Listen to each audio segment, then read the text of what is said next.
This program came about back in 1959 when the government of Alberta decided there was a need for seniors housing, a place for seniors to live where they could live independently but still enjoy a good quality of life, and they couldn't afford to live out on their own because they didn't have the money to do so.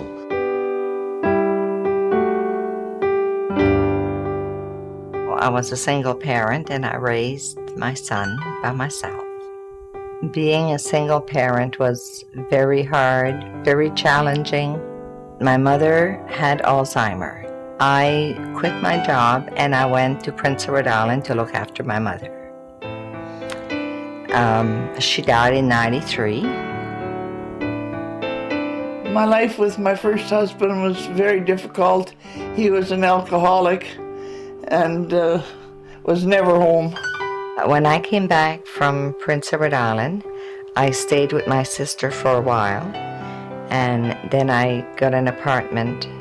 As I always say, I jumped right out of the pot and into the fire. I remarried again, and this is where I ended up with an abusive husband. I was in the hospital for a year.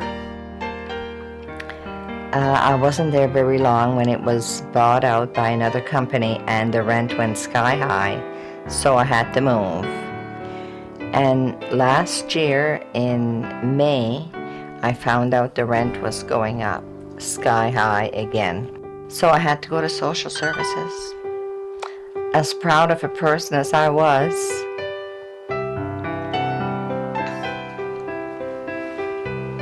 it's okay.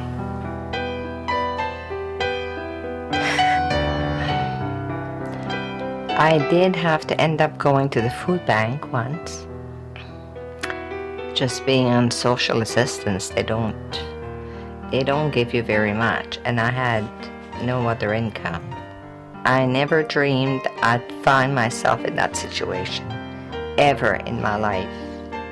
Everything that my wife Lois and I we did together. When she died, it kind of left me at loose ends because I had nobody to go with. So I kind of dropped out of circulation. I've worked in an office as a bookkeeper. I've worked as a primary school teacher. I've worked as a daycare worker. I worked as an accounts receivable clerk.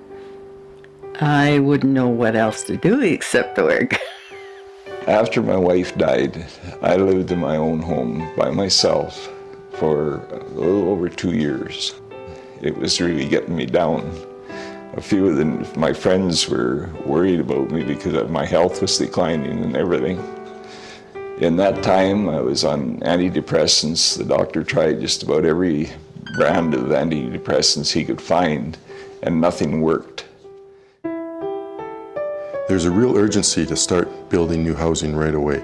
The wait lists continue to grow, and if they continue to grow at the rate they are, by the time we build a new building, we'll have over 1,000 people on our wait list. It's a real tragedy in a province as wealthy as the province of Alberta. You know, you try and measure out who's the one that needs it the most, and sometimes it can be really hard. I started looking in 2006 for affordable housing, somewhere where I could move.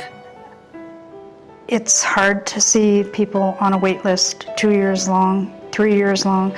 Some you think you're not getting in. In the spring, I ended up in the hospital and had a major heart operation. My kids are very concerned about me living alone. I phoned many places,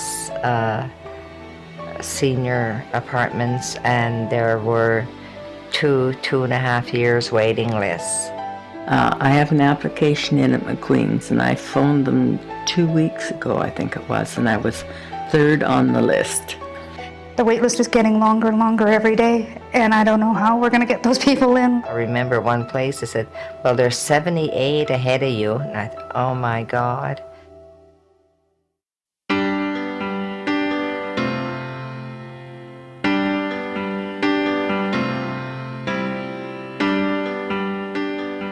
So one day, out of the blue, I got a phone call. A week and a half, I had my place here at Pleasant View. I felt like a new person. I felt I had a home again. The staff is wonderful. I love it here. This place is very safe. And in my life, this is something I really feel now, need to feel. I have my own apartment, so if I want privacy, I can go back there. If I want somebody to talk to, I can go down to the lounge because there's always somebody around. Like I keep telling everybody, the odds are about 30-1 women over men, so it works pretty good that way. With the apartments, you know exactly what it's going to cost you. Our motto is friendly, affordable, and secure. Affordability is really one of the key things we do. No way that you can get an apartment the same as I have, a one-bedroom, for that price. The focus we have is we really want to try to create a home environment for people, and so that when they come to live with us, it's no different than they lived out in the community. They can make their own choices, they can come and go as they please. We give them lots of options for various recreation programs. We really want to create a wellness model. This is not a healthcare model, it's a wellness model is what we're trying to promote. And what we notice is that a lot of seniors that come to live with us actually become healthier when they first move in with us. And the reason being is they now have social activities. They have a reason to get up in the morning, things to do during the day. They also have proper nutrition, good balanced diet. And so this is a place to live, not a place to come and die. When I got moved in here, I haven't taken an antidepressant since. I think it will probably be about 6 months or more before I get in. And I know that she put me up on the list because of my health problems and my finances. But if I didn't have these, I would probably end up waiting a year or longer. I would not want anyone to go through what I went through. Never. If you can give, for God's sakes, give. People need it.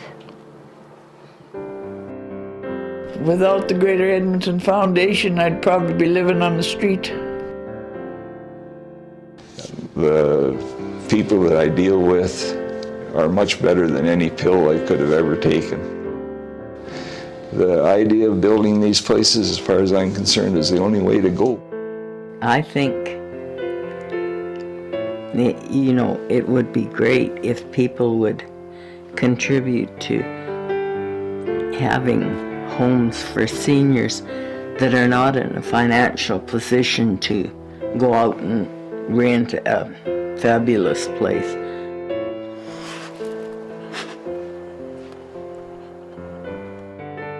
It is really important to have such a good place. We hear terrible stories out there of how people are living and through no fault of their own. These are just people that have worked hard all their lives but don't have anything when they're coming to the end of their life. People should donate to us because everybody in the province of Alberta has a mother or father or grandpa or grandma that has helped build this great province we have and this great city we have. We believe that affordable housing is an absolute necessity for all seniors, and we believe that all seniors should be able to live the future with dignity and respect, and we provide that opportunity for them.